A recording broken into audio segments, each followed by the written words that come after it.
Les gens d'ici sont aujourd'hui en compagnie d'un athlète haltérophile de 33 ans.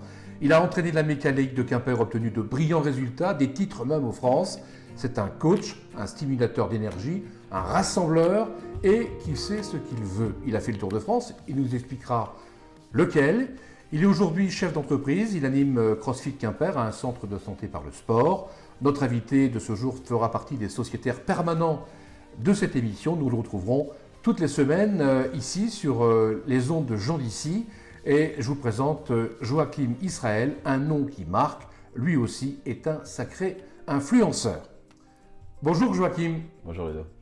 Ça décoiffe les images qu'on vient de voir pendant cette présentation-là. Dites-moi, les haltérophiles ont parfois une image un peu rude, de grands costauds, trapus, qui soulèvent 2 fois son poids avec la boîte à pharmacie pas loin. C'est un peu pour vous taquiner, mais à vous voir en préparant cette émission, vous ne représentez pas du tout ce type de cliché. Bien au contraire, pourquoi l'haltérophilie traîne encore cette image selon vous? J'ai pas l'air d'un grand costaud pour vous.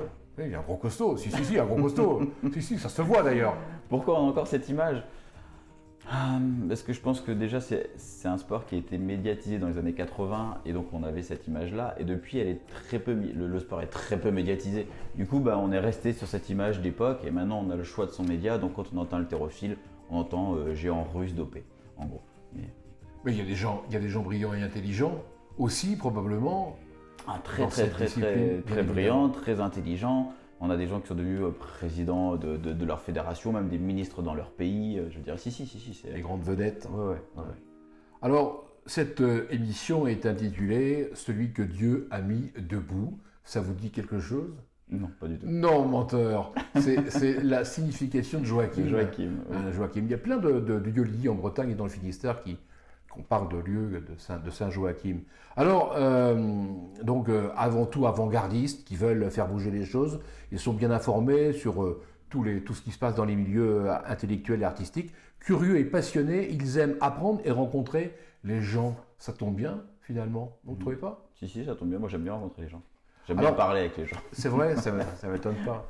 Alors, aujourd'hui, pour cette première édition, avec vous, nous devons avant tout faire connaissance, car vous êtes un personnage, Joachim, vous faites partie des gens en tout cas qui ne laissent pas indifférents, et tant mieux, vous avez des choses à dire et vous le dites souvent, mais vous n'êtes ni bavard ni taiseux, vous aimez l'échange, vous aimez la discussion, vous n'êtes bien sûr pas farouche, mais vous ne vous mettez pas non plus spécialement en avant, vous arrivez toujours à trouver la bonne place dans le groupe. Comment vous faites? Est-ce que c'est cette notion de coach qui vous permet de trouver votre place tout le temps?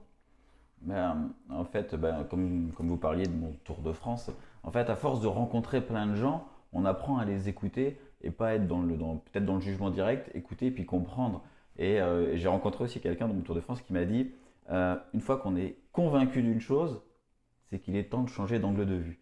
Donc d'essayer de contourner un petit peu ça et de comprendre comment les personnes peuvent penser de cette façon ou s'exprimer de cette façon. Et du coup, ça rentre dans des discussions, des échanges et c'est intéressant et puis on se construit comme ça. Ouais. C'était quoi ce Tour de France? C'était pour aller prêcher, pour le CrossFit? Alors, Tour de France, ou bien uniquement une promenade en villégiature? Les deux. J'aimais les deux, mais à l'origine c'était une étude de marché à taille réelle. Donc en 2018, j'ai suivi un programme qui s'appelle West Startup, qui est organisé par la French Tech en Bretagne.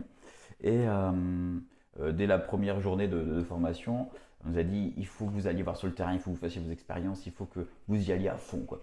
Et partant de là, je me dis aller à fond, je vais aller faire un Tour de France, moi j'aime bien vadrouiller. J'ai pris ma Mégane Break et je suis parti faire un Tour de France. J'ai fait 35 étapes en 6 semaines dans des box de CrossFit, dans des clubs d'haltérophilie.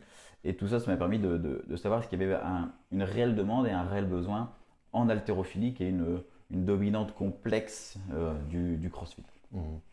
Mais alors, vous en avez appris quoi finalement Est-ce que vous avez fait un condensé de ces expériences?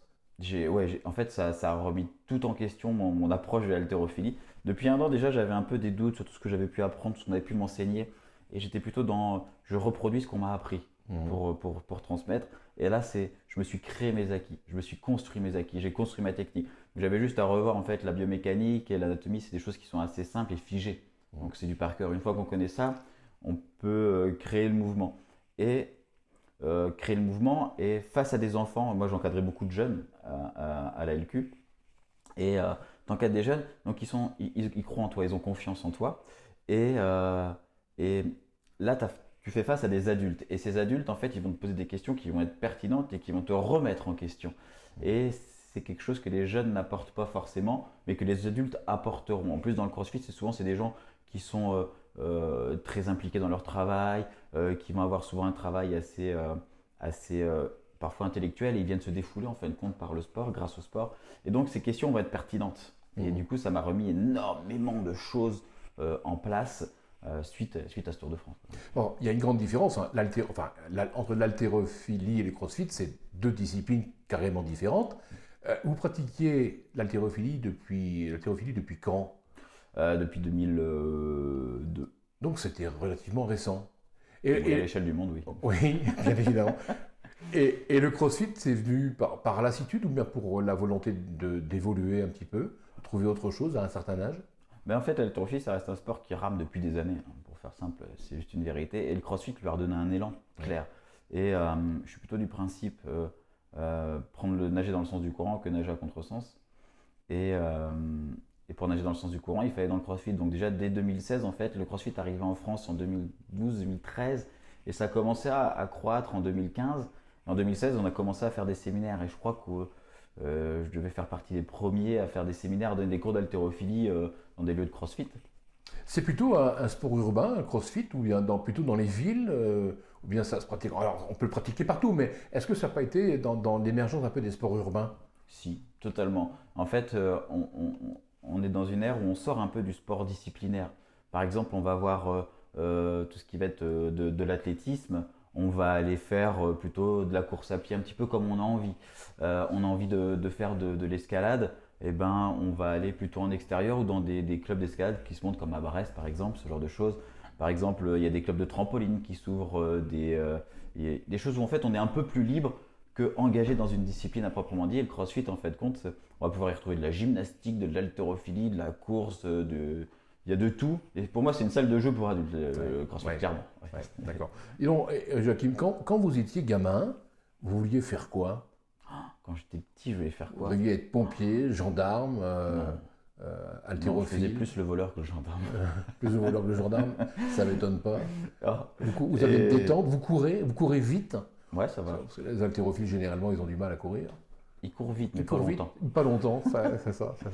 Alors, vous n'êtes pas breton d'origine, hein, non, je suis normand. Vous êtes normand, donc on est. Vous étiez rêveur quand vous étiez gamin?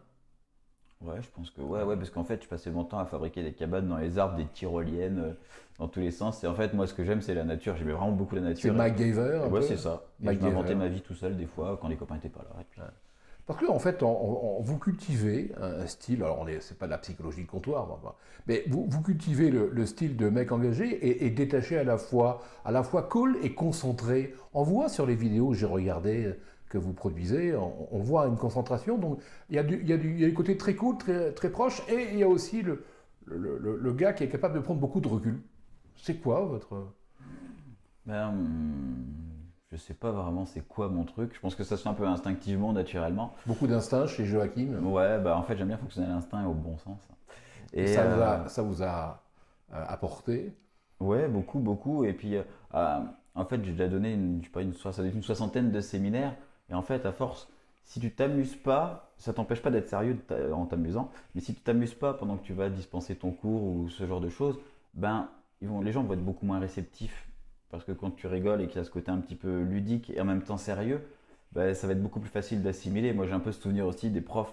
Un prof qui était intéressant, c'était un prof qui raconte un petit peu son vécu, ses histoires, ses péripéties. Et j'aime bien la jouer un petit peu comme ça, un petit peu cool, des fois un peu grossier aussi. Ouais. Ça marque un peu les esprits. Passionné et passionnant. Ça, là, toute la difficulté. Je pense que c'est bien, mais c'est dur. Hein. Très dur. Merci Joachim, c'était cette première capsule et on se verra la semaine prochaine. À bientôt. Merci Ludovic. Kenavo. Au revoir.